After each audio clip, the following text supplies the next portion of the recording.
આજે હતી રજા એટલે આપણે ગયા ભોલુ કાકા હારે, એટલે આપણે ગયા બાપુને મળવા.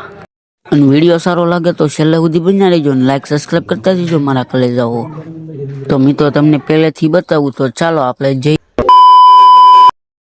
શ્રી રામ મિત્રો. તો નવા બ્લોગમાં તમારું હાર્દિક સ્વાગત છે. તો આજે આપણે જવાનું છે બાપુના દર્શન કરવા, અને તે આવેલું છે ટીમાણા વટીન શિકોતર માનું મંદિર વટીને આવેલું છે.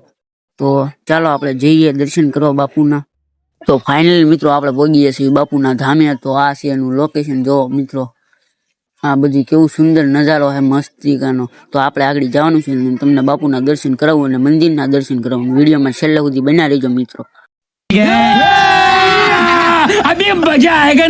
પછી મિત્રો આપણે ઉપર આવી ગયા અને આપણે બાપુના દર્શન કરી લીધા. પછી આપણે જવાનું છે બીજા મંદિર તરફ.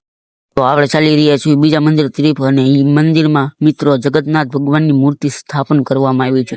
અને તમે જગન્નાથ ભગવાનના દર્શન કરી લો. જો મિત્રો આ છે જગન્નાથ ભગવાનની મૂર્તિ. દર્શન કરી લો અને કોમેન્ટમાં જય જગન્નાથ લખતા જઈજો મિત્રો. પછી મિત્રો આપણે આવી ગયા હનુમાન દાદાના મંદિર તરફ, અને આ છે જગ્યા, અવડી મોટી બાપુની જગ્યા છે અને બાપુ આયા રહે છે. અને આપણે હવે હનુમાન દાદાના દર્શન કરી અને કોમેન્ટમાં જય હનુમાન દાદા લખવાનું ભૂલતા નહીં. પછી મિત્રો આપણે આવી ગયા શંકર ભગવાનના મંદિરે, મહાદેવના મંદિરે, અને તમે પણ મહાદેવ કોમેન્ટમાં લખતા જજો અને મહાદેવના દર્શન કરી લો. ચાલો મિત્રો તમે તો આપણે બધે ભગવાનના દર્શન કરીને બહાર આવ્યા, અને પછી આપણને દેખાણા મોરલા. અને આ બાપુની જગ્યાએ મોરલા કેટલા હે, 50 જેટલા મોરલા હે મિત્રો આયા. પછી તો આપણને ભોલુ કાકાએ કીધો વિડીયો ઉતારવાનો. પછી આપણે ઉતાર નાખ્યો વિડીયો સ્લો મોશનમાં. અને આ વિડીયો કેવો લાગ્યો જરાક તમે કોમેન્ટ કરતા જજો. નવા હોય તો મારા પેજને ફોલો કરતા જજો. ત્યાં સુધી તમને મળવી નવા બ્લોગમાં. ત્યાં સુધી બાય બાય મિત્રો.